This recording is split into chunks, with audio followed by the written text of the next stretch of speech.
Um, really,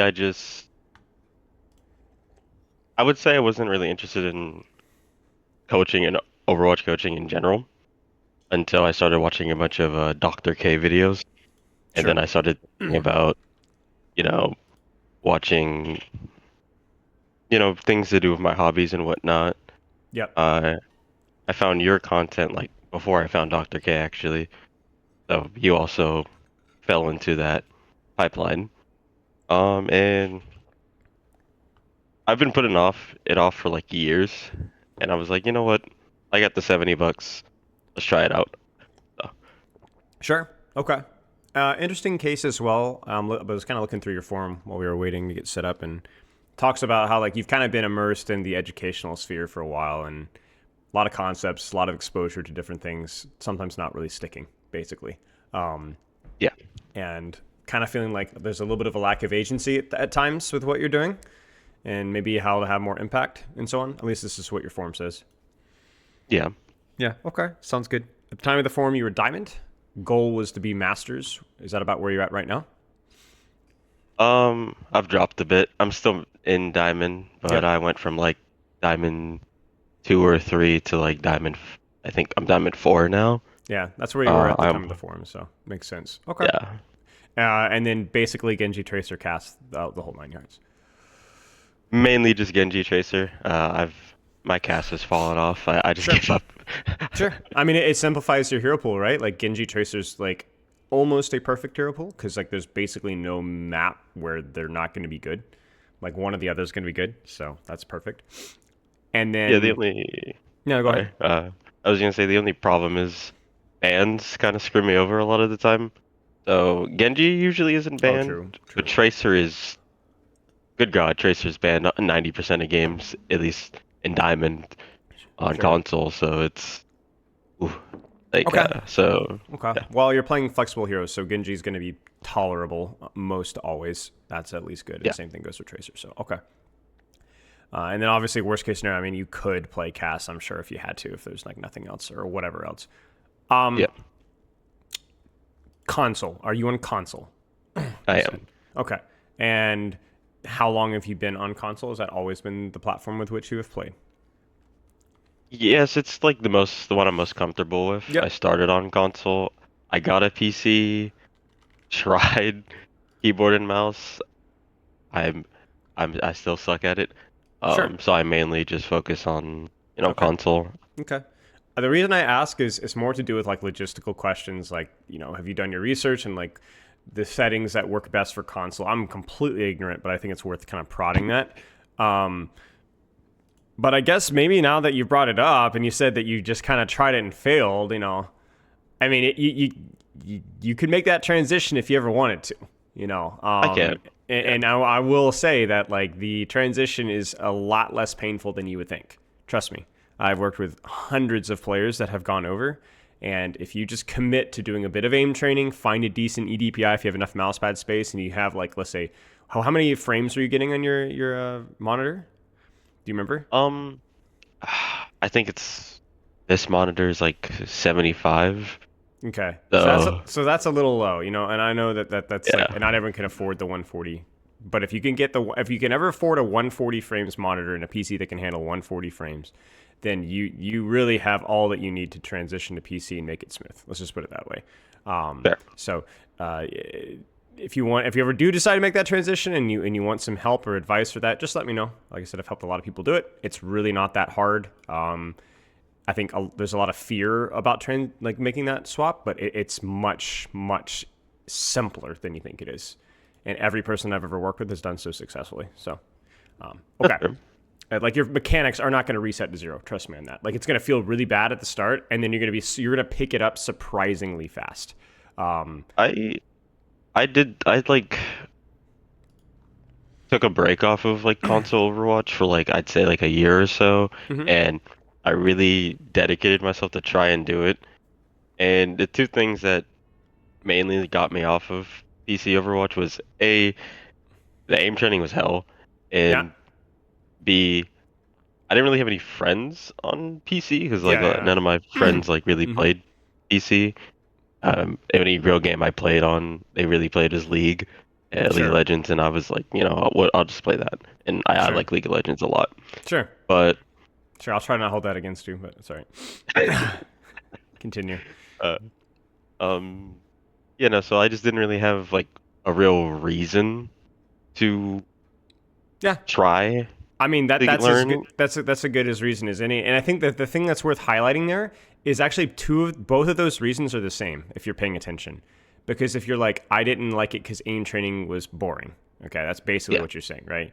And then I didn't like it because I didn't have anybody to play with, right? So then if you were to make that transition, that's like those are like the things that you have to deal with. Like, how can I make this transition like not cancer and more fun to play? Not like how do sure. I min max? How do I commit? How do I decide like swear in a blood oath to make sure that I commit? No, no, no. It's like how do you make that more fun? Like how do we make game training more fun? And like that needs to, if you were to make that transition, like that's the number one thing that you have to do. Like right now. Yeah, Right. So, like, I'm not saying that that's your priority now, but that's just a little nugget to keep in the back of your mind, and maybe that's going to have impact in how we're discussing how you train a console too. Like, maybe maybe practice isn't fun enough for you. I don't know. Like, this is something we'll keep an eye on. true. Okay. I want to understand and recognize my mistakes better. Diamond, Genji Tracer, several days per week, a couple hours on busy days, and longer on days that you're free. Would you still say that's the case? Not even close. Okay, that's great. What's up? Since I put that in, a lot of things have changed in my life. So Sure. I've had a lot more focus and priorities over other things. I only recently started playing Overwatch like a lot more in the past like 2 weeks, I'd say.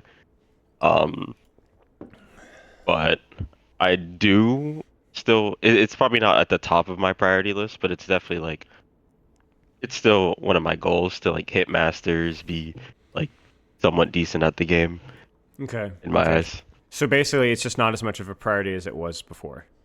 Right. Why? I think this is probably a pretty good reason why, but I am curious. Um, so I had I'm focusing on trying to get into the writing industry, Hmm. and essentially my goal is to make like my own comic book. Yeah, So makes sense.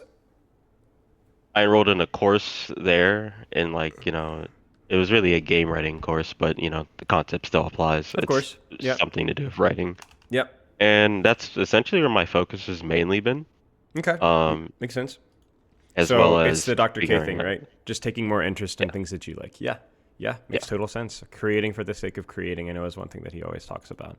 yes, Yes. Okay. Great. Yeah. No problem. And I think here's the thing as well. Like I one of the most important things that you can possibly do is to commit to improving yourself and learning and just doing things.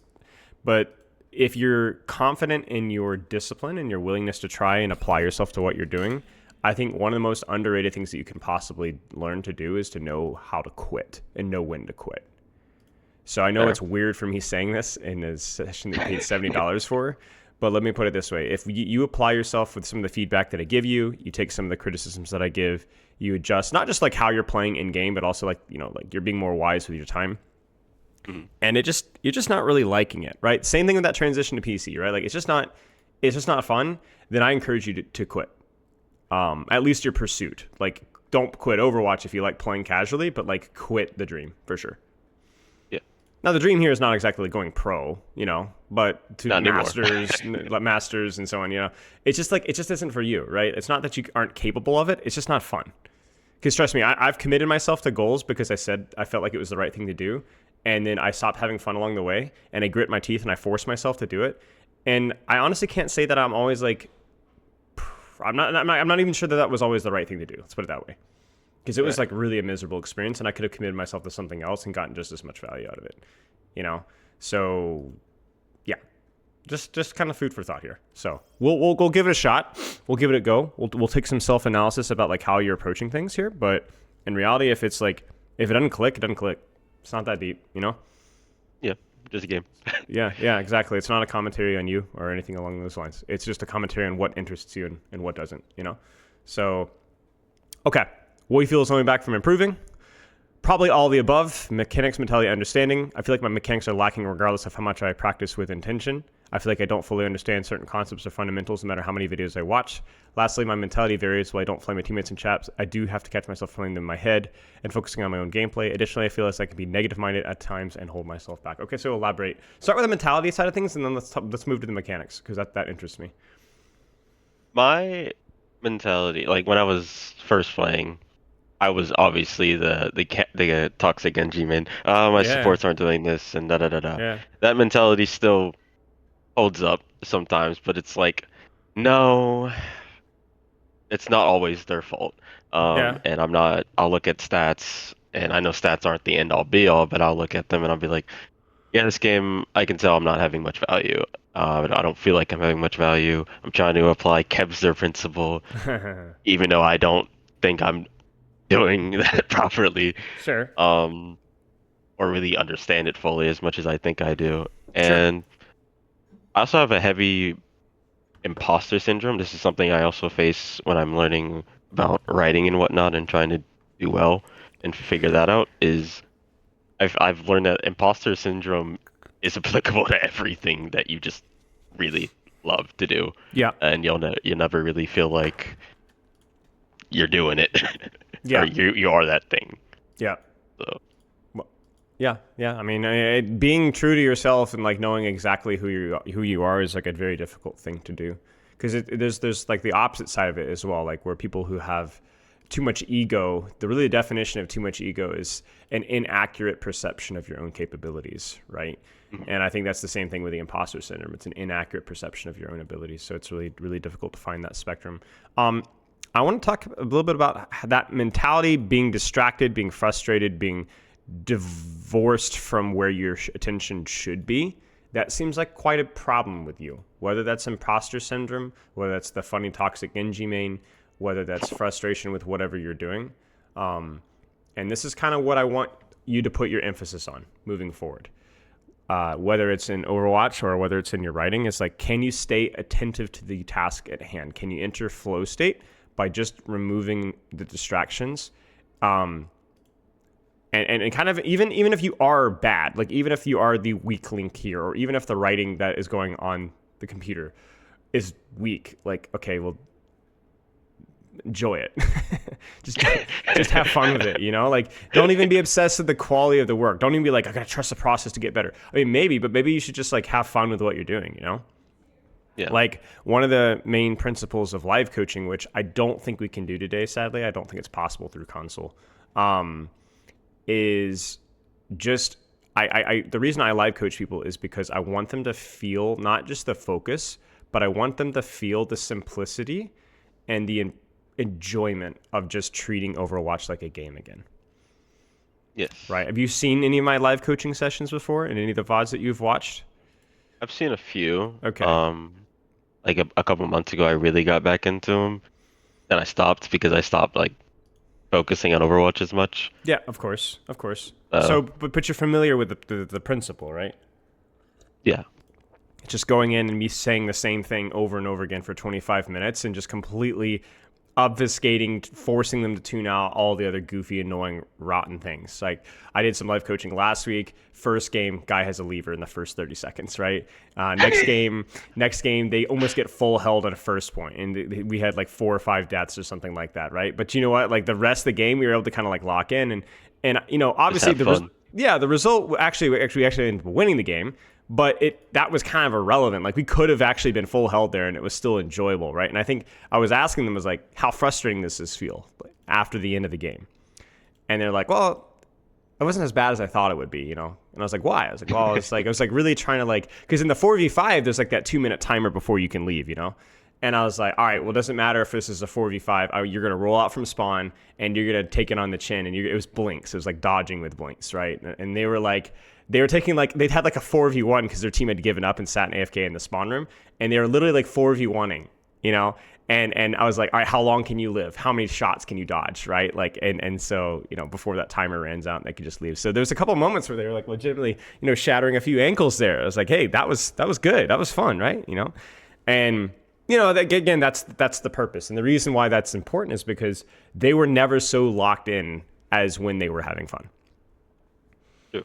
You know, so that's just a good reminder for you, both with your writing and so on. And that's easy to do when that comes naturally for you. But that can actually, ironically, when you take yourself more seriously, a lot of the times that can diminish your ability to focus because you keep interrupting your creative process with self-judgment.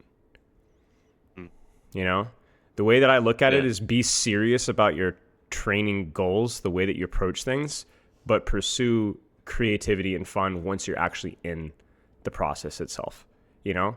So like for example, for me, when I do like a stream project, right, I'm like really serious about my preparation. But once I've done the preparation, once I've kind of put myself in the right mind state, I just kind of like let it go.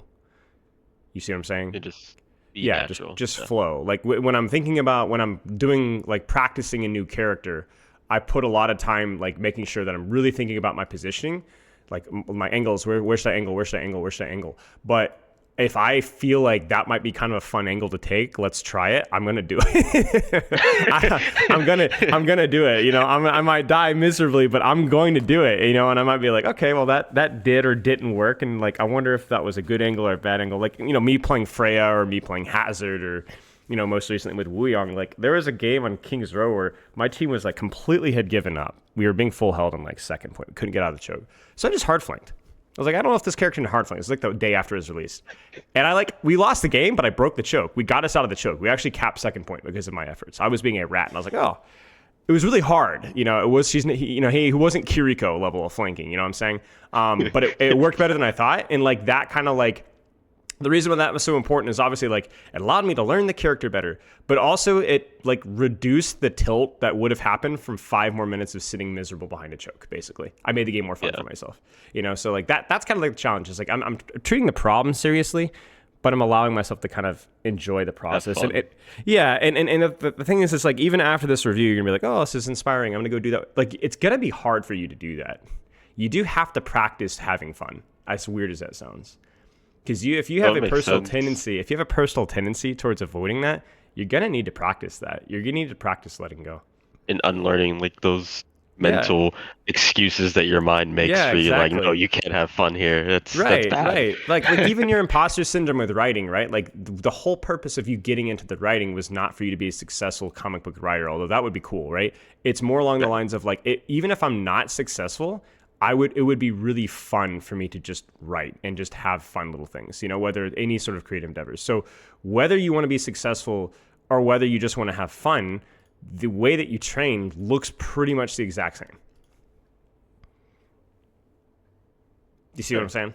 So like, I think just like, this is kind of what I'm talking about with Overwatch, right? It's like when you apply yourself and just kind of enjoy the process. Like I want to talk a little bit briefly here, a side note about your mechanical struggle. So I'll practice with intention. Feels like it doesn't really provoke a lot of change. Talk to me about that, and let's see if we can interpret some of those results. So, what I usually do is, I recently, I remember like a month ago, one of your videos about how Vaxta isn't, you know, great at anything. Can I pause you right there? Can you tell me why? Do you remember why? Because it's not teaching you how to 1v1. It's more like true teaching you how to. There's an even more important reason. Maybe I didn't clarify. Warm up. Yeah, you're warming. It's not fun. Yeah, it's boring. It's boring. I mean, it's just like mindless shooting at bots. Yeah. Like over and over. So you see what I'm saying here, right? Do you see how this correlates with what we were just talking about, right? It's not fun. Yeah. It's not fun. So it's a huge problem. Continue. And instead, I would just like, okay, I'll just play deathmatch, or like when I would play with some buddies, like they would put us in deathmatch, and I would 1v1 them, and they're all like higher elo than me. So I you ever heard of TXCXX? TXCXX? That's the 1v1 arena, right? Yeah, Legion Control. Yeah, that's the one. That one's I don't fun. get to play it too often anymore. Nobody really plays it anymore. If you play with your buddies, is what I was more referring to. It's probably easier. I'm never a host, but maybe.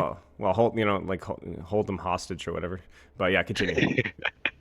Yeah, no, so we just play deathmatch, and I recently like started enjoying deathmatch more, because usually I didn't really care for it at first. Well, I cared for it when it came out, but then after that, it was just kind of like, oh, it's just not important. Yep. And it did help me think about how I'm going to use my movement better, how I'm going to be using my abilities better. Hmm. So there was an improvement on that part. But and even when I get into some games, like I'll just like I remember this one game I was on Ilios and I was like playing Genji and I was like whooshing in and out, actual ninja, like I'm Naruto or Yeah. something. Yeah. And I'm like, oh my God, I'm like literally the greatest goddamn Genji player of all time. Yeah. And the next game, I like that flow state is off. Yeah. Well, it happens, right? It happens, right? And I think like this is why you have to put kind of emphasis on the fun side of things, is because you're having fun because you're performing, right? So then if you're out of that flow state and the game is quote unquote wasted because you're in flow state, then you're way too dependent on your flow state. If you're Fair. depending on that flow state to perform and or to have fun, that's like saying I'm not happy unless I'm rich. Sure. You're going to have your moment. Everyone's going to have their moment where they're going to feel rich, they're going to feel successful. But if your systems, if your habits are so volatile that you're relying off of that to enjoy the process, then you're playing poorly. Let me give you an example, right? Like I will first game. This is kind of a different example, but like first game, whenever I play ranked, like even no matter how much time I spend in warm up, I always feel like my first game, I'm always kind of like icy mechanically, right? So I kind of go in knowing I'm going to be icy mechanically. So I'm like, all right, well then how can I actually not throw the game for my team? And I pour every ounce of energy into my preparation on my angle as I possibly can, right? So I'm like, I know I'm going to suck at something else, but I'm going to do this skill really, really well because I don't want to be reliant off of my mechanics for me to actually feel like I'm playing well. I'm going to try to bring value in any tangible way that I can. So if you're relying off of flow state, your preparation about your angling, your positioning, or whatever else is so weak, right? Then that's a problem, right? And I'm not just saying that from a grit your teeth and perform. I'm also saying that just from a fun perspective. Like, are you only fun when you're dunking on people, right? Like that showcases a deficiency in how you're approaching the game. Yeah. Because like not even the best players can consistently create that environment, right? Like that flow state is really difficult to get into, and sometimes it happens and sometimes it doesn't. You can't be relying off of it. What Yeah. what I used to when I was like a couple of years ago, like 2019 era, Yep. back in the good old days of Overwatch, as Samita would say. I would like I was doing kind of content creation and I would make Yeah. 1 minute or so clips Yeah. or like montages, and Cool. that was really what drove me to like really engage with the game, because that's also what the type of content I got in the game, like how what got me into the game. Mm-hmm. So I always play trying to balance both sides, where I'm just Sure. like, I want to have this cool clip, but I need to not int. Well, okay. So let me pause you right there. Why are you dictating your terms off of somebody else's definition of fun? Well, it's because I still want to win the game, and Yeah, but you're gonna have to choose your gradient here. You see what I'm saying? yeah, Like for me, my gradient, my quote unquote play style is I'm a bit of a high risk, high reward. So what I'm not saying I always, sometimes I overemphasize that, but if there is a choice of high risk, high reward, low risk, low reward, if they are of equal probability, like if the odds are good, then I'm always going to take the high risk, high reward, even if there is an equally good low risk, low reward, right? yeah, I enjoy that. I enjoy the game when it's played like that. I don't always coach the game to be played like that because that doesn't fit everybody's quote unquote play style. But I think when we talk about positioning, there's usually two options or two choices depending on the situation. There's one play style, but two choices, right? And I think that's the same thing with a lot of characters. Now, if in that particular instance you're going in without a deflect, or they're one and or you're one and they're full, then that's not a play style. That's brain rot, right? But I right. guess I would say that you're like, well, I didn't want to end. Well, how many of those were truly opportunities, or how many of those were just bad reads? Remember when we talked about ego, right? Ego is a bad Yeah, interpretation of your resources or a bad interpretation of the odds. So if I said you have a 50-50 chance to gain $1 and lose $1, you have a 50-50 chance to gain $100 and lose $100. Technically, the odds are the same, no? True. Just which one do you feel like? That's So such a valid way of looking at it. so I guess my point being is like if what drives you are those clips, if as long as like I'm not saying that you're always going to make if you lean into that you're always going to make a good read, but that should be the goal is to be like if I see an opportunity to clutch, if it's a good option, I'm going to take it. If that's what you enjoy. Remember, we're all coming back to what do you find fun? Right. I'm not going to make Genji the janitor, you know what I'm saying, where you have to do this tough work that nobody else wants to do, right? We'll save that for the support players, you know? If you want to do something fun and flashy and it's a good odds, then go for it, if that's what you find fun. I guess I just want to find a way to have my, not my, I don't want to say have my cake and eat it too, but like Yeah. minimize the int. Yeah, I understand. Actually, So let's define ints as just being bad reads. yes. Not high risk plays, but bad reads. High risk plays with low rewards, or high risk plays when there was low risk with the same reward elsewhere. Yes. Right? The end result is you want to feel like you're doing the right thing and performing well and having fun from it. And so then we'll make that read. I mean, that's why off angles are so important, because that's just free value for reward, right? It's not necessarily more risky, but the reward is infinite. And that's also why cover usage is, even if you're a flashy player, cover usage is amazing because it does not increase your risk or decrease your reward. It decreases your risk, and it does not harm your ability to do damage whatsoever. You kind of get what I'm saying? Like, that's why I've always hated frontline deflecting with Genji. You've probably heard me gripe about it in a couple of sessions, right? Because it might give you the dopamine of like, oh, I deflected the Moira orb, but that then means that you can't go for duels. You can't dive and dash and kill people anymore. Yeah, you gotta wait. You gotta wait. So you're just choosing your suffering, right? You're choosing your pain. So when do you want to enjoy your dopamine? Diving a target or deflecting, a Moira orb and then dying?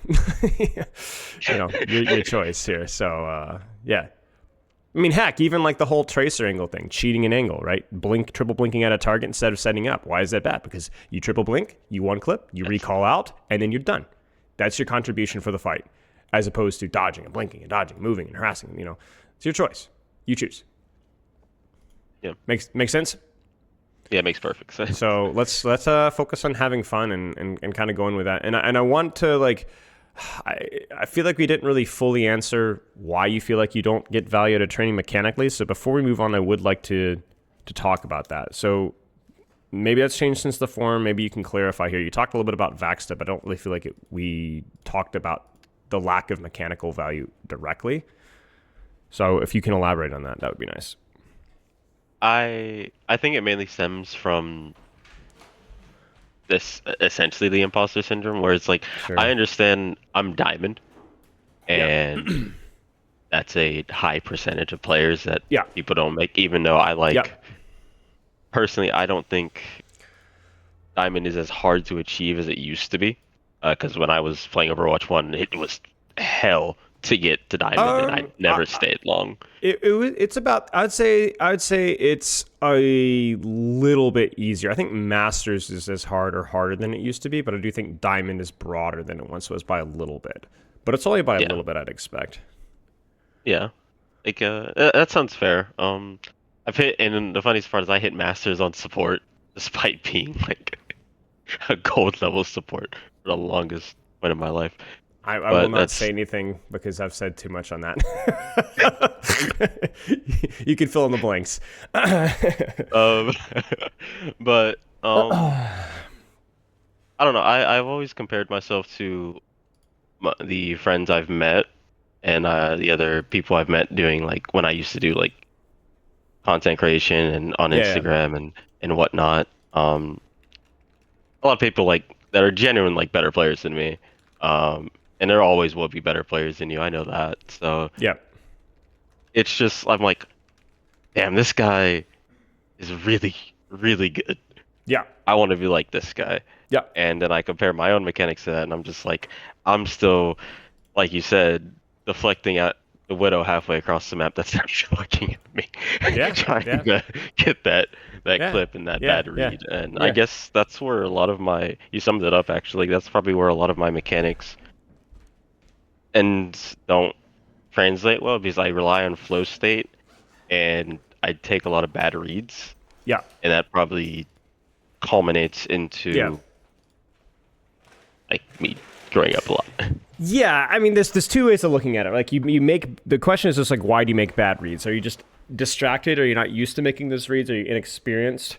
It sounds like a lot of what you do, like a couple of things here, is like you distract yourself with like some of the self judgment. But even like, let's kind of go back to that deflect widow example, right? Like when you see better players making those decisions and making those plays, you have to ask yourself, how often are they making those reads, or how often are you just watching a TikTok of it? You know what I'm saying? Yeah. Like, is that always a bad call, fishing for a widow deflect? No, it's really not. Like, it can be quite good if there's nothing else to be doing for the next several seconds, right? Or, sorry, 12 seconds or 10 seconds. Freaking devs, man. But, like, the question is more along the lines of, was that a good call in the moment, you know? And so, like, don't look at that and be like, oh, I shouldn't deflect widow shots. Why not? Just make sure it's not at the expense of what you're doing 5-6 seconds from now, you know? Yeah. Don't read too much into the highlight reels, you know? It's just whether it's a good read or a bad read in the moment. That's the only thing that matters, right? So, I mean, even frontline deflects or sometimes. Like, sometimes your angle just isn't that good. Sometimes the tank composition is like, you know, you got a Amalgam mirror, you got a JQ mirror, and the angle's good for it, and you're like, I can take, like, infinite amount of damage off of me and my tank right now. Okay, yeah. You know? Yeah. So it's like, I guess my point being is like, when it's more along the lines of like, when are those plays appropriate? Because if you've ever watched like high level Genji for like an extended period of time, even in ranked, right? Like there are moments where it's janitor, you know? it's just, you know, go ho hum, poke the angle, fish for deflex, fish for cooldowns, rinse and repeat. You know what I'm saying? Hope for the best. It's just like, sometimes it's just not all that good, you know? And in the team comp, you can't really just let me dash in and kill their entire backline. Yeah, right it now. just doesn't happen, you know? Like, even from the greatest, you know? Like, I've worked with the best players a lot of my life, and it's, you know, scrims are scrims, ranked is ranked, and, you know, there's going to be important dull, but there's going to be dull parts all the time, you know? So for you, when we're talking about pursuing fun, it's like finding some sort of satisfaction with that, not distracting yourself from the moment, enjoying experimenting, taking the freedom.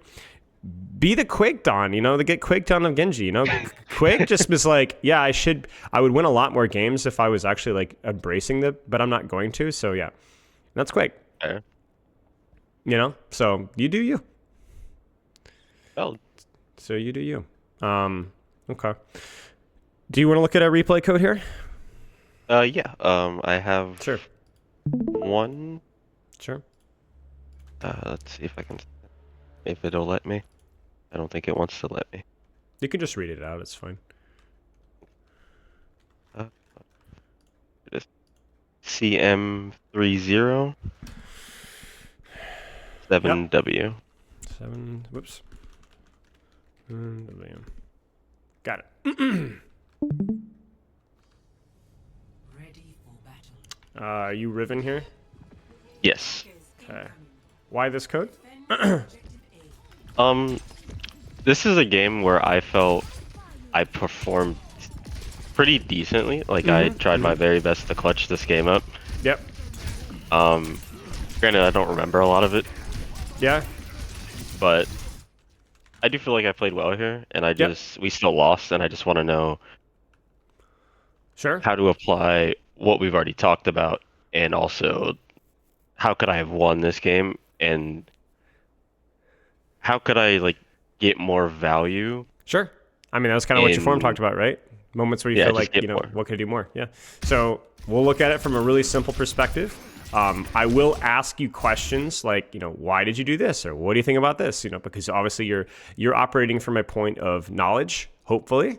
So we'll kind of try and interpret Try. that. And then also crucially, we'll ask, you know, why? Okay, so you did this, but you didn't do the right thing. Why? No, you know, and we'll talk about that. So, you know, short range off angle, the whole 9 yards.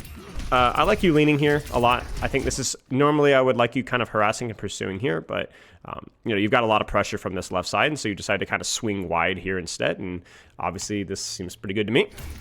I like the use of the wall climb and the cover. This is the Genji thing that we're doing here, and that was an educated risk. You weren't sure if they were going to die, but you have your deflect because you've earned it. So now we get to go flash mode. And this is exactly what we talked about. Where this works because you didn't frontline deflect. Right?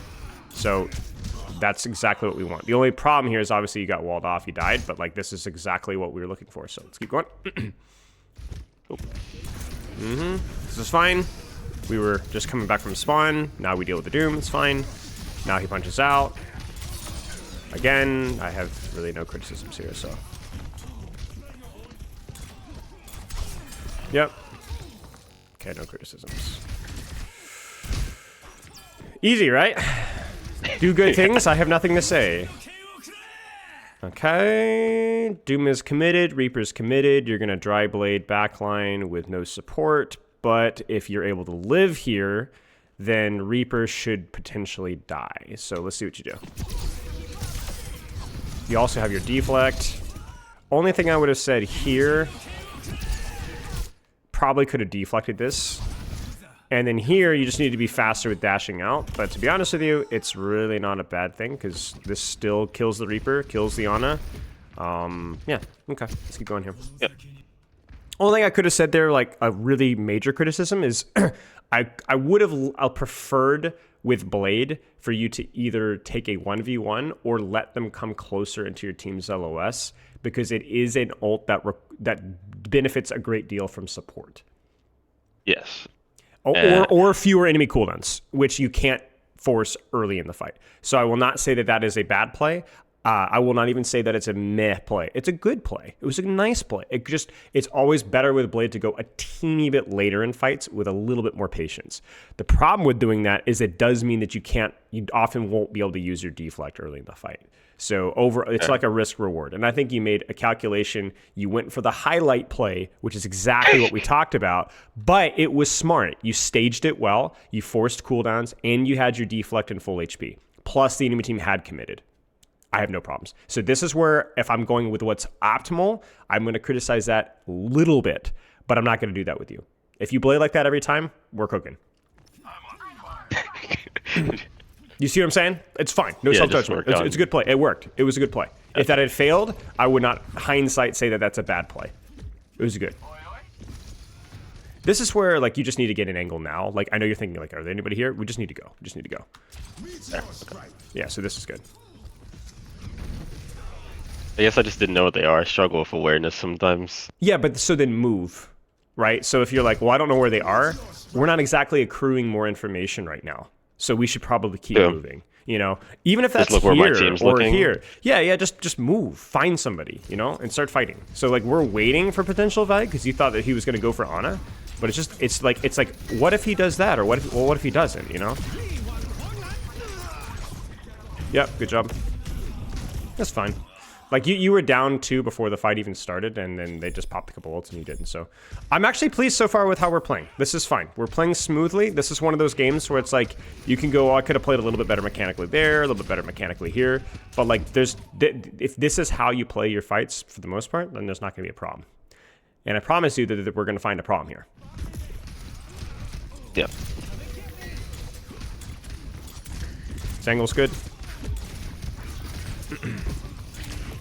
Fine. I don't like how we're backing off here. Okay, I guess we're moving this way. That's why. Okay. This is one of those moments, right? Like, you should never look at this and say this is a mistake. You're in close range. You have both your CDs. Yeah. Only thing I would say critically is, like, I would just be a little bit snappier with my deflect. Get over alternate fire over his head, deflect over his head, and then he just dies. That's basically it. So yeah, but beyond that, it's fine. Now, this is one of the moments, because this is later in the fight. This is probably has a cooldown here, and you don't have your deflect. You should probably, if I'm being honest here, statistically not engage here, or at least dash through her and get behind her and find cover ASAP. However, if you do take this duel, I'm not going to hate it if you do it well. So in other words, you need to dash now. You cannot sit here and look at her, because she's got a gun. So this right here is exactly what we were looking for. You're using your mobility, you're using your cooldowns, and you're going to win it. You know why? Because you use your verticality. You use your verticality over her. Make sense? My passive. So yeah, you used your passive. So you had the cooldown that never expires, and which made it a little bit easier for you to aim and a little bit harder for her. So this is objectively not. It is objectively a high risk, high reward play. But you used it well, and so again, no criticisms. Now you should not take any duels. You should hide. So if you take fights now, I probably would have gone for the mega health pack instead. Just take the health pack here instead. But this is a mistake. This is a mistake. Yeah. This is okay. So this is where we talk about not ego, but yeah, we'll say ego. We'll say ego because there's in no world a situation where you should take a fight versus a Wuyong with zero information as the status of his cooldowns when you're less than half HP. Yeah. Stupid.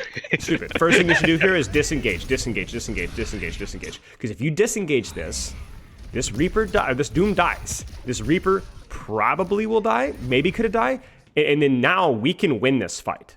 You see what I'm saying? Like 2v2, we can win this fight. This is just foolishness. So that's the first truly stupid mistake that you did. And it's also crucial to notice the timing of that. Because when did it happen? When did you make your first mistake after how many successful duels, right? 2. Like half. 2, yeah. Right? So now what happens? It's cocky. I'm going for the 3K. You don't have the resources to go for the 3K. Don't do it. Yeah.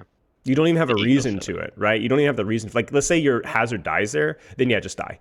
Just die. It's fine, right? Just die. To go for the kill. Worst case scenario, you just reset. But you could have won that fight, right? Comfortably. Angle, it's good. So far, your angling has been good. The map is good for you, which makes it easy. But this is pretty good. I would disengage this, and then just retake a different angle. I would use more of your verticality here, though. Like, at this point in time, like, where could you be staging here? Probably top left. Top left, would be yeah. Much better. Yeah. At the very least, just be like, okay, well, this is now clearly the focus of the enemy team. So, what's your alternative laterally? Yeah, like definitely top left, I'd say, or like maybe I can flank to the right a bit, like poke them a little bit behind. I don't care who's in here, you can take them, right? So this is kind of like what we talked about, the 2 options. This is where the play style comes into play. I think Awkward said recently, there's no such thing as multiple play styles, and I really do agree. It's just the choice of angle is really the play style here. So for you, it's like if you wanted to kind of flutter around on high ground, that's what I would say is more of a low risk playstyle, whereas taking the deeper angle is definitely a higher risk playstyle, but both I think are reward risk balanced, right? So your choice here. But you do need to get off of point. And I don't like this because even though it results in the kill, it's potentially you not taking space. And certainly now we need to be retaking space. Like now. So like we're here, but okay. Thoughts? I should have deflected. Well, yeah. He missed. Yeah. But at least we jumped over him, and then the first thing you did was deflect. So, is it perfect? No, but it's okay. It's all right. Again, if that's like how your blades look, you have deflect, you have staging, then I'm not really going to complain. Yeah. So my main problem there is that this entire blade would have been so much easier if you'd been here. You know, or if we'd been here, like this blade would have been so much easier to pull out. Even just simply having cover with which to get the unsheathing animation is really consistent. So it's just the first time where I've had a criticism of your play in terms of your positioning, which for the most part has been good just because we didn't take a good angle, you know? Like even now, like we really need to get off the floor. Yeah, I think it was on autopilot at this point. Yeah, you're fully on autopilot with your positioning here, fully. Like this is just horrendous. And then now we're dashing out, we're losing more space, we're frontline deflecting because we kind of have to. And now, this is what happens, right? There's been no pressure in the backline, there's been no pressure in the front line, there's no pressure in the sideline, and now the enemy team just runs over your backline. This is very much your fault. So the question is why? Is this, like you said, just full autopilot? I would say, yeah. It was just probably that and like just, what the hell is happening? What do I do here? There's so much going on. And I'm not sure what else I was thinking during the game, but there's that. Okay. So take angle, wake up. And whether that would have been here or here, I don't care. You know, your just call. take one and stick to it. Yeah. It's been a strong point of yours so far. And then it didn't until it wasn't. Okay. Maybe we wake up?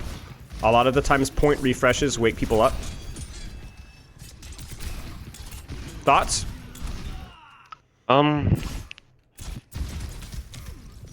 I think I should have used my. If I was gonna go for that, I should have used my mobility better, Yep. or like actually ensure the dash on him, get closer, so I didn't have to burn the dash. But why? Well, I mean, it's okay to burn the dash here, you know, because you did want to get close. Because you can't poke him out from range, right? So then how could you have gotten closer? I could have just committed to going left side. Right. It's lane. It's there was lane really theory, nothing right? It's threatening lane theory. me. You go right and then decide to bail and cross the road on left, which, I mean, it's just Pythagorean theorem, right? We can literally see the angle right here with the shot.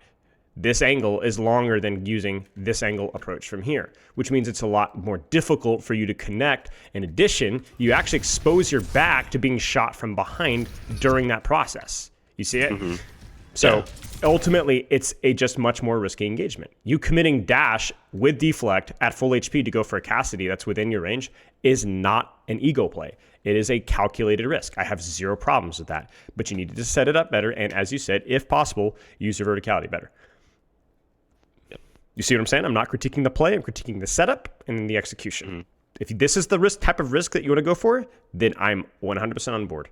You have the resources for it, just didn't set it up. And then you didn't execute. Make sense? Yep. Okay. So that's the crucial difference with how we're approaching things right now. We're critiquing the execution. We're critiquing the setup. We're not critiquing the concept. If that's what you find fun, then keep it up. Because it is fun. Oh, you see what I said about the point reset? You've actually had time to think and reestablish yourself, and so now look at where we are, right? We're cooking. Yep, right above both supports. Yeah.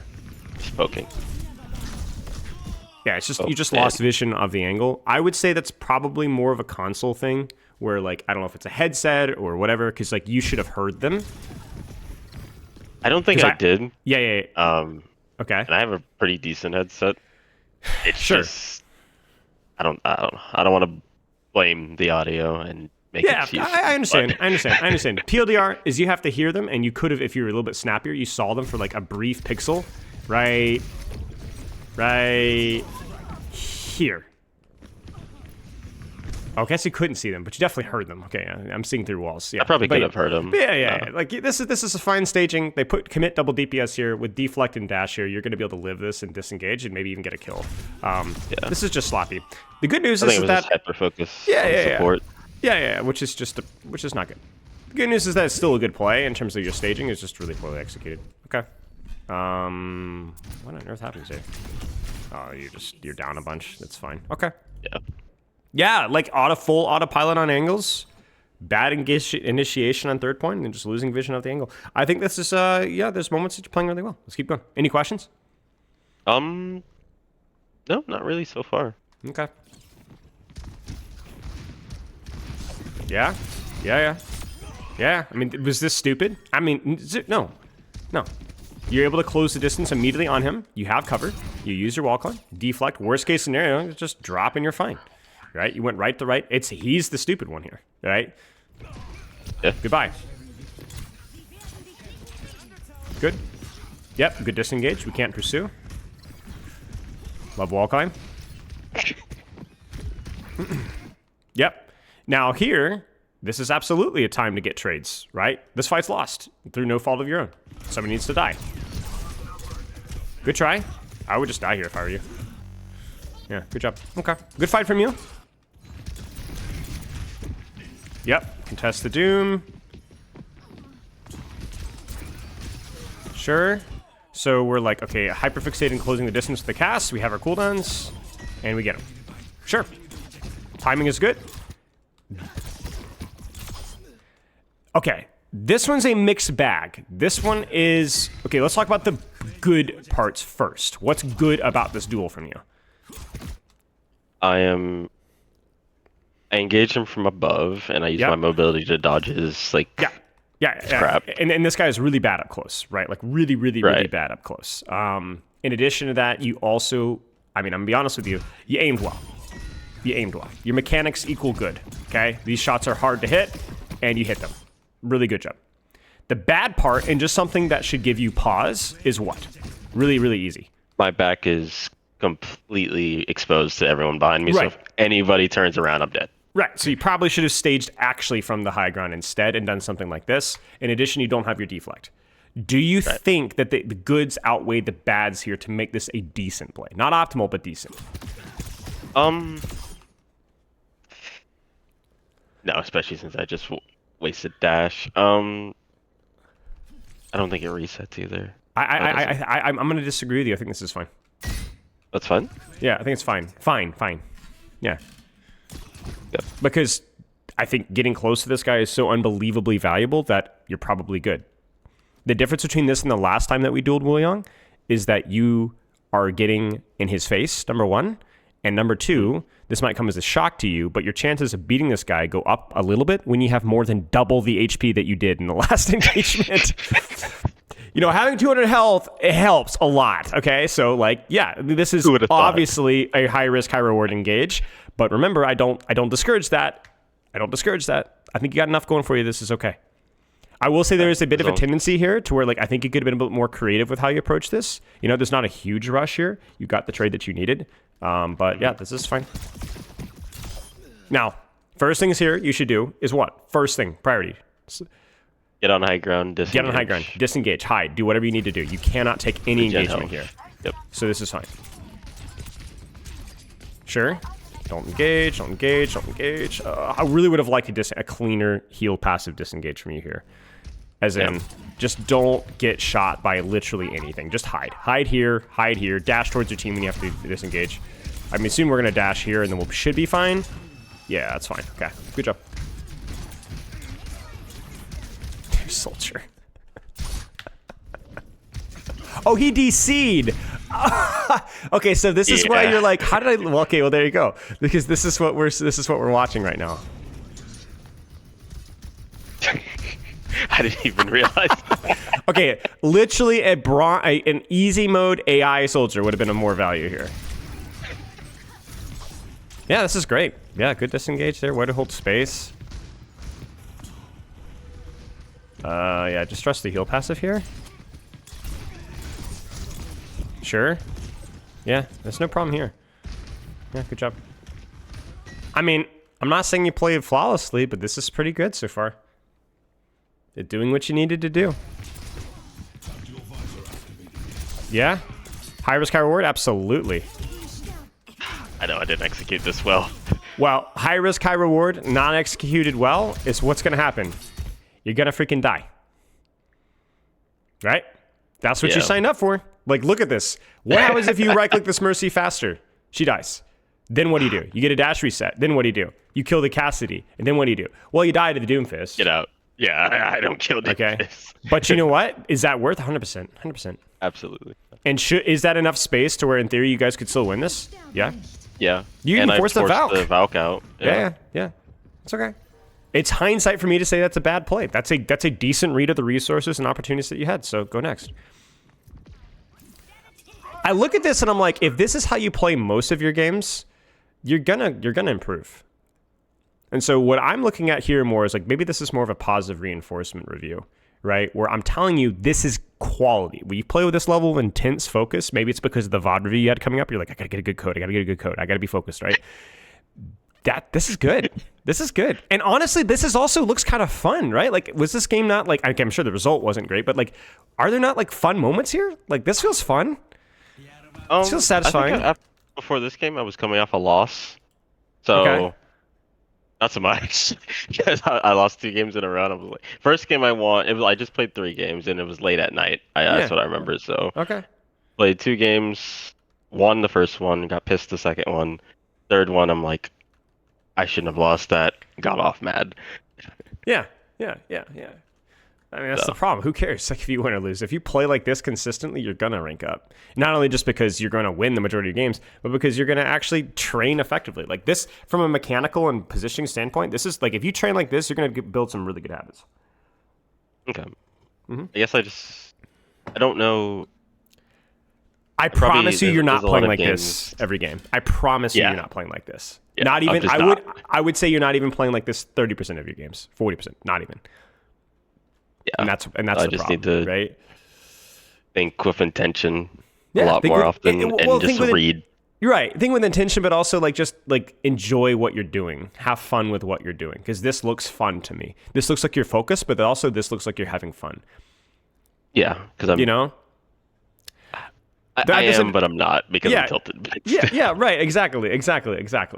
So it's like, to me, this is why we play Overwatch for fun. I was making fun of you for playing League earlier, right? But why do so many people play League? Because it's really fun to put in a lot of effort on multiple different variables for a long period of time. You feel like you conquered the beast when you win a League game, right? Or even when you lose a League game, but you played well. You're like, man, that was most... Dude, can you imagine like the pioneers looking at the amount of multitasking that I'm doing right now? Like how much effort I'm putting in. Like, dude, they just can't do this. Most people don't have the brain strength to do this. Don't have the skills, right? That's what makes Overwatch appealing, right? It's just chaos. It's the FPS equivalent, yeah. Yeah, it's chaos. It's incredibly difficult to know what's going on at all points in time. The game demands so much from you, right? So like, this is why I don't play Overwatch to relax, you know? Because for me to perform at Overwatch requires me to just put in a lot more effort, and I just don't like playing Overwatch relaxed. I have fun when I train Overwatch. I don't have fun playing Overwatch relaxed very much. It's not a casual game for me. And that's kind of why I do what I do. Like play with friends. Yeah. Screw around. Yeah, exactly. So it's like, you know, if this isn't fun to you, then Overwatch is not the game for you, and you should probably evaluate your relationship with it. Fair. And that's why League is really bad for a lot of other people too, because they get really high off of the highs, but they're so reliant off of the result that the lows are crippling. They don't enjoy the lows, even though it provides the same amount of stimulus. You know, you cannot be a result. Fair. It's like the same thing we said. You can't rely off of the flow state to enjoy playing Genji. You cannot rely off of the results to enjoy playing Genji. Because if this game isn't fun to you, then you shouldn't be playing Overwatch. Because you're making good decisions for the most part. You're playing relatively well for the most part. And not saying that you're relying off of playing well, but like you're approaching the game strategically, so you are engaged. This is why you're playing the game. Yeah. You know. So if this isn't something you enjoy, then you're not going to enjoy it. I like our adjustment here to the casting and height. It feels awkward, but you've adjusted accordingly, and then this should be fine. Yeah, just a little slow. Like, what happens with you, I noticed with your blade, is like you either need to commit to deflect sooner or don't use it at all. Like, just chop here, and don't second guess yourself with the deflect. Just chop. Or deflect immediately. Make sense? Mm-hmm. The perk that you've chosen gives you a little bit more wiggle room with that. Because you're like, oh, I might get hindered. Yeah, but, I mean, what is it? You're going to gain like 40 healing, 35, whatever healing off of that chop. So, you're fine. Alternatively, just commit to the deflect and don't waste a chop. A little bit scary with that dash, because you dash pretty deep. This is scary. This is a dead DOA blade, so you gotta be really freaking careful with this. Dash at the ground. Dash at the ground, right? I struggle so hard with doing that. Or, as weird as it sounds, you can just chop, because if you get one more chop here, he cannot headshot you and kill you. So I encourage you for the long term to focus, but like this is also just a moment where if you get a double jump as well, it makes it easier for the dash. Like there's all sorts of ways of looking at this, right? Deflect earlier, jump so that you can get dash to the ground easier, or just dash to the ground. But yeah, that being said, I really, this is just crazy. Look at this one. Oh, yes! That's so freaking hard to do with console. Well done. They added something recently to make your blades, your camera speed faster. So I've been using it. Really? Yeah. It's called relative dragon blade something. Interesting. I know there's like that one thing where like the harder you mash the controller, it like accelerates your sensitivity so you can 180 easier. But yeah, good stuff. Yeah. Yeah. What is that called? I forget what that's called. I don't know what it's called. There's some term. You need to get off that freaking floor. What the frick are you doing? Like, this is the brain. Like, where's your next angle? You know, where's your next angle? I think I was focusing on capping point. I hate that so much. That bothers me so much. You're not going to cap the point if you don't kill one more person or two more people. You know, and the only way you're going to kill more people is if you need to be angled where? A high ground, so I can pressure them from touching. Yeah. Get off the freaking floor. You know. And then I just get ulted by Doom. Yeah, which is like Doom. The Doom ults are irrelevant. What is relevant is that you had to use a dash to get to an angle, And then now you didn't really put a lot of pressure here. Like that really, because you had to disengage immediately, right? You should have done the exact same thing you did earlier, which is technically you should have dropped behind them. But even if you just dropped and did the thing here, now you're scary because now you can finish with dash. Now you can actually hit your shots. So yeah, this is just poorly done. Like, you see the difference here? Like, you're not on the high ground, but you're actually starting from a point of proximity, which makes it easier for you to commit. So when I see the death here, I'm not going to be critical because I get it. Like, that was close. The only thing here is you just needed to deflect. You just greeted your deflect. Like, you had your cooldown to do that play, and you just fumbled it, right? The ego. Is it ego? I guess it's either ego or I just didn't do it fast enough, and I didn't think I needed it. I mean, Not sure. Yeah, just maybe that is ego, like thinking I didn't need it, because you definitely needed it. Yeah, it's a good play. Yeah. It's not ego in terms of the play is bad. The play is really good. Just use your deflect and then get back to cover and go again. Okay.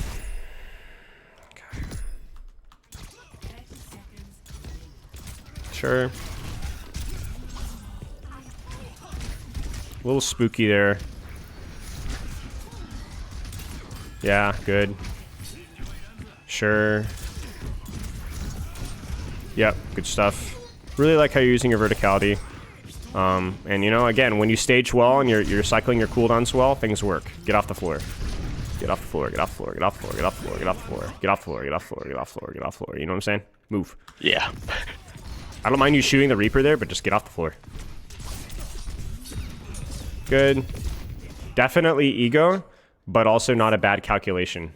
You know, the only bad thing was that you were down a little bit of HP, but he's also overextended and you have your deflect. That's fine. He should die. Okay. Sure. Finish him off. Take the high ground. Thank you. Wall climb. Frick, man. This is just get off the floor time. It's really get off the floor time, you know?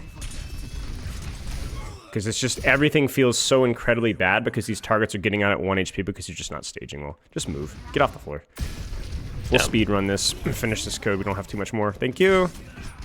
Yep. Yep. Good. Next position. Next position. Why are we here? Why are we here? Where should we be? Give me 2 choices. Either around the left or on high ground. Yep, both are good. One's right. shorter, one's more vertical focused. Both have their upsides and downsides. Your choice. You know? I just hate this I think crap, I'm here staging you know? for Blade. Yeah, but I should be on... Right, but Blade staging never benefited from running it down mid, you know? Like, you think about being here for Blade staging. You know what I'm saying? Think about being here for Blade staging. It's awkward, but there's at least cover for the unsheathing, right? That's what we're missing here, you know? Because you're going to dash to the position that you should have just been. You know? Yeah. Shoot from here, pop the Blade unsheathing behind the wall, and drop on their heads. It's a piece of And cake. there's like nothing stopping me from There's being nothing there. No stopping one's on you. the high ground. Right. I'm just scared. Yeah. And now they have the space. And now we're just really poorly staged here. Like, again, this is fine if you didn't have the space, but you had the space. So the staging for the Blade's fine though. But in terms of where we are at this exact moment, but this could have been so much more effective prior to the. Okay. Yep, good stuff. Good job with the deflect there. I will never criticize a deflect like that. You don't have information. It's insurance. It's good. This one just needs to be, I need to find my next target faster, because currently you're 2v1ing and you don't have your deflect. So probably what I would have done is just slash dash and then go for like the cast or go for the Wuyong or just make it inconvenient when you die. But I will also say that I really don't think this is a bad Blade, and I'm being more nitpicky here. The reason why this doesn't work out better is because you didn't do anything at the start of the fight, so then your Ryan's already dead. Yeah. That's why. He's already, like... You should have been here, him. controlling, applying pressure in space. This would have allowed the Blade to work better because you would have had a full HP tank and support to help you. And I could have been watching Ana more, and so maybe... Yeah, exactly. Right. You would have known the status of her cooldowns. It would have been much easier to engage for information. Exactly. Heck, you could have even forced a cooldown here. So yeah, the reason this Blade fails is because of what you didn't do before the fight starts, not what you did after the Blade started. It was fine. Skipping steps. Skipping steps, right? And then we go Tracer to touch, yeah. Permanence with your angles. Obviously, big deal, right? Like, just like, in other words, sometimes, most of the time on this particular game, it was really good. I think you should be really proud of your setup, your staging, and then it just goes away. It just goes away. Your high risk, high reward stuff, good. Right? It's good. Yeah. I don't think like there was like it's, by that I specifically mean like your HP and cooldown cycling. You get what I'm saying? Like saving your deflect, taking duels, taking engagements. My only criticism was like that one Wuyong one. But most of my criticisms was more to do with like, was due to like where you were positioning and where you were staging. This is a game where I think that you were like, if I was to look at this as like a team coach, right? Like I'm coaching all of you, your ranked teammates, whatever. I'm going to chastise you because obviously, but I don't think you were if you want the answer, I don't think you were the quote unquote biggest problem. You played fine. Okay. Played fine. So take that energy, take that focus, and apply it more consistently. Because, like I said, I know you don't play like that in most of your games. Yes. It's probably also because I don't play solo queue as often as I used to. So it's a matter of also actively applying that in games and playing more often. Yep. When I can. Yep. Yeah. I guess, okay, so like there's both bad and good ways of looking at this. It's like, oh man, we still lost even though I think I played pretty well. Well, the importance is that it still should have been a game where you made progress as a player, like you developed, and you should have had fun that game. Yes. And other than, I remember being like somewhat tilted, but I was also of the mindset that I immediately was like, yeah, I'm going to probably show him this game because I feel like I played to the best of my ability. Sure. And that I genuinely probably like, I'm not trying to like say, oh, I'm an egotistical, I played so well, my team sucks. No, it was more of the game where I was like, what am I doing wrong so I can improve upon that? Yeah. So that this game is winnable. Yeah, we talked about it, right? We talked about it. And I think like this is also where like I've moved away. Do you remember the whole concept back in the day? Maybe you remember IOStux. Really smart guy. Yes. Really smart guy. I think he did a lot of when and where I disagree with him. I have to admit that the guy did like so much foundational groundwork for like Overwatch educational stuff, especially given the context. Like so much better than everybody else at the time. Long story short, one of the things that he talked about, which I think was really, really good at the time, but I've kind of moved away from, was the 40-40-20 rule. You ever heard of that one? 40% of your games are going to be won regardless of whether you play bad or good. 40% are going to be lost whether you play bad or good. The 20% are going to be the decisive ones that you have the impact on, right? Okay. Yeah. I appreciate that rule, but I think even that is kind of the wrong way of looking at Flawed. it. Right? Because you're looking at it right now, you're like, could I have carried this game? The answer is really the 100% rule. If you're technically good enough, you can carry every game. But the reality is that you're never going to be good enough to carry 100% of your games. And so you need to... Right. And so you really have to stop trying to think like, what if I played better, I could have won that game. Like, because again, you're putting what's the intent of your focus? It's still on the result. You notice that? Like, we're still thinking about the result. So when I'm critical of your off angling, the reason why I'm critical of your off angling is because I wanted you to play a relatively perfect game of Genji there. Right. Notice I said relatively. I'm not expecting you to play like a grandmaster. I want you to play the best version of yourself, and I want you to go in your next game and to develop that skill, knowing that the other skills are going to slip. Stop trying to like win the 20% of those games. Just perform to the best of your ability every game and have fun every game. Yeah, that's what I was gonna say. Like, and just try to go towards my goal of having fun, making those int plays not so inty. Yeah. You know, make it clip farm time, you know? Like let's be like the smart clip farmer, you know? Or like, when by smart I mean just don't be stupid, but I don't know. Like I like who cares? Like there's just gonna be a certain percentage of games that like you're gonna disappoint yourself. Like of those 20%, you can't really win. Like nobody maintains a 60% win percentage forever. Not even the best players, you know. Like unless you're smurfing from bronze to grandmaster, and then what do you do when you hit grandmaster? You quit. You pick up a new account like another degenerate would. But that's kind of my point, right? Is like that's like a pipe dream, is the 40-40-20 rule. And it's putting attention to the wrong thing. The mindset is good for the people that are blaming Elo hell, right? But we're past that, right? Like you're past that. You just need to be the best Genji player that you possibly can be. And this game shows cases that you're not quite there yet, right? Right. And the problem is that if you fixate on being the best and not making those mistakes ever, that's just never going to happen, right? Like I literally see mistakes that you make in this game being made by professional Genji players. Now they make it a lot less often than you do, and they get punished Right. for their mistakes a lot harder, but they make the same mistakes. So focus on being the best that you can be. Focus on actually enjoying the process. And even completely wasted games, those 40% quote unquote that are unwinnable, you can absolutely put on a masterclass and train. You know? Yeah. I have like this Take weird my mindset when I losses. play like real life sports where it's like the same rule, right? Like, and there's certain games that are just unwinnable. So what I do is I'm like, I want to put on a masterclass at my position, no matter what sport I'm playing. You know, maybe Fair. it's a little bit selfish, you know, where I'm like, I'm not as concerned about my team's results. But it also means that I don't get as tilted as much because I'm like, hey, I played well. I don't give a frick. Yeah. It just protects your peace and your Yeah. mental. Right, because I can control my variables, and oftentimes when I'm not performing up to snuff, it also gives me something to think about, right? Because it's stuff within my control, right? It's like I can think about, okay, I didn't play. I'm not like gonna be mad if I don't always perform optimally, but it does give me something that I like. Oh, I can think about what I could have done better there, and there's a sense of satisfaction out of that, you know. So. Yeah.